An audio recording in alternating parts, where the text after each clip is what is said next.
Hello friends, welcome to A B C matric. मैं हूं पिंटू सिंह। दोस्तों, आज हम लोग क्लास 10 एनसीईआरटी गणित का प्रश्नावली 1.2 में क्वेश्चन नंबर 6 को हल करने वाले हैं।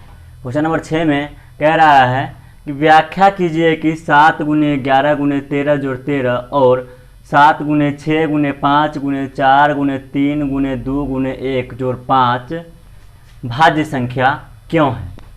तो ये हमारा क्वेश्चन है और इस क्वेश्चन को जो है हमें हल करना है। तो दोस्तों, हल करने से पहले हम आपको कुछ नियम जो बता देते हैं। भाज्य संख्या और अभाज्य संख्या क्या होता है। तो दोस्तों, अभाज्य संख्या वो होता है जिसका कम से कम गुणनखंड भी 2 हो और अधिक से अधिक गुणनखंड भी 2 हो, यानी उसका गुणनखंड वो संख्या स्वयं होगा और उसका एक दूसरा गुणनखंड जो होगा वो 1 होगा। इसके अलावा अगर कोई और गुणनखंड मिलता है तो वो अभाज्य संख्या नहीं होगा, उसके वो कोई और संख्या हो जाएगा। एक को छोड़ करके बाकी सारा संख्या जो है वो भाज्य संख्या हो जाएगा। आइए देखते हैं, बताते हैं आपको। दोस्तों, यहाँ पे 2 है, 3 है, 5 है, 7 है। 2 का गुणनखंड केवल 2 गुने 1 हो सकता है या 3 का गुणनखंड 3 गुने 1 हो सकता है। लेकिन अगर आप 1 को देखें तो 1 गुने 1 यानी 1 जो है सिर्फ और सिर्फ उसमें 1 आ रहा है, इसलिए 1 को अभाज्य संख्या की श्रेणी में नहीं रखा जाता है। इसलिए प्रथम अभाज्य संख्या जो है वो आपको 2 है, 1 नहीं है। और भाज्य संख्या की बात की जाए तो भाज्य संख्या वो होता है जिसका गुणनखंड 2 से अधिक हो, कम से कम 2 से अधिक हो, यानी 3 भी हो सकता है, 4 भी हो सकता है, 5 भी हो सकता है उसका गुणनखंड, तो वो भाज्य संख्या हो जाएगा। अब यहाँ पे 1 को क्यों नहीं भाज्य या अभाज्य संख्या की श्रेणी में रखा जाता है, तो 1 का गुणनखंड सिर्फ 1 होता है, यानी वो एक ही संख्या है, इसलिए उसको अभाज्य संख्या की श्रेणी में नहीं रखा जाता है। और भाज्य संख्या की श्रेणी में क्यों नहीं रखा जाता है, तो 1 का गुणनखंड सिर्फ और सिर्फ 1 है, 2 से अधिक होना चाहिए भाज्य संख्या की श्रेणी में जाने के लिए, इसलिए इसे भाज्य संख्या की श्रेणी में भी नहीं रखा जाता है। और प्रथम भाज्य संख्या जो है दोस्तों वो आपको 4 आ जाता है, क्योंकि 4 का गुणनखंड 2 गुने 2 हो सकता है, या इसको अगर दूसरे रूप में देखा जाए तो 2 गुने 2 गुने 1, यानी कम से कम इसका गुणनखंड कितना आ रहा है, 3 आ रहा है, इसलिए यह एक भाज्य संख्या। अभी आपने जाना कि भाज्य संख्या और अभाज्य संख्या क्या है। तो अब हम जो है क्वेश्चन की सॉल्यूशन पे आते हैं और ध्यान से देखो दोस्तों, बहुत ही आसानी तरीके से हम इस क्वेश्चन का हल करने वाले हैं और इसी प्रकार से आप भी किसी क्वेश्चन का हल आसानी से कर पाएंगे अगर आपको ये वीडियो पे ध्यान रहा तो। आइए, हमारा जो यहाँ पे 2 टर्म दिया गया है, पहला टर्म ये है, दूसरा टर्म ये है। तो दोनों टर्म को हमें साबित करना है कि ये दोनों एक भाज्य संख्या है, अभाज्य संख्या नहीं है। आइए चेक करते हैं। सबसे पहले इसको मानते हैं कि x बराबर हमें दिया है। x बराबर क्या दिया है कि 7 गुने 11 गुने 13 प्लस 13, ये यहाँ पे दे दिया है। अब इसका हम लोग हल करते हैं। आइए इसका हल करते हैं। तो बराबर लिखेंगे। अब यहाँ पे 7 गुने 11 गुने 13 जोड़ 13 हमें यहाँ पे दिया हुआ है।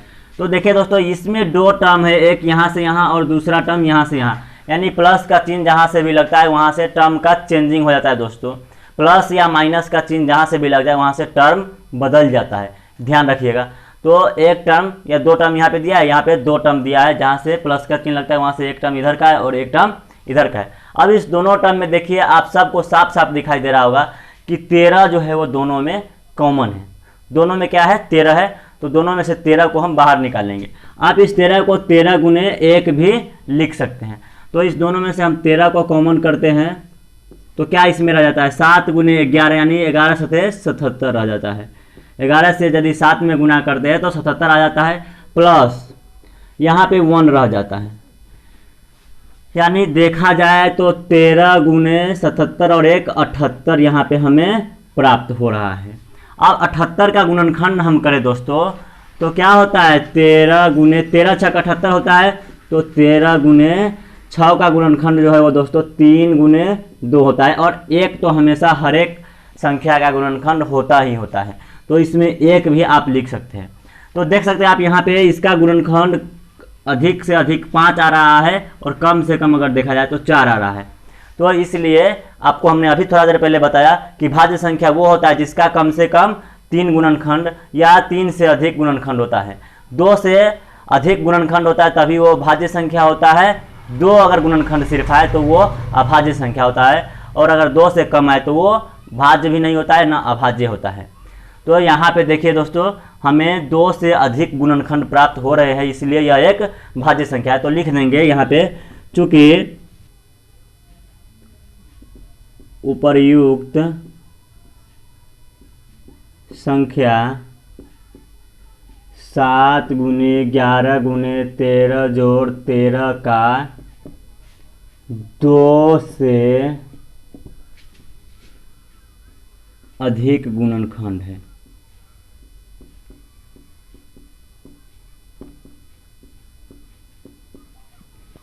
चूंकि उपर्युक्त संख्या 7 गुने 11 गुने 13 जोड़ 13 का 2 से अधिक गुणनखंड है, इसीलिए यह एक भाज्य संख्या है।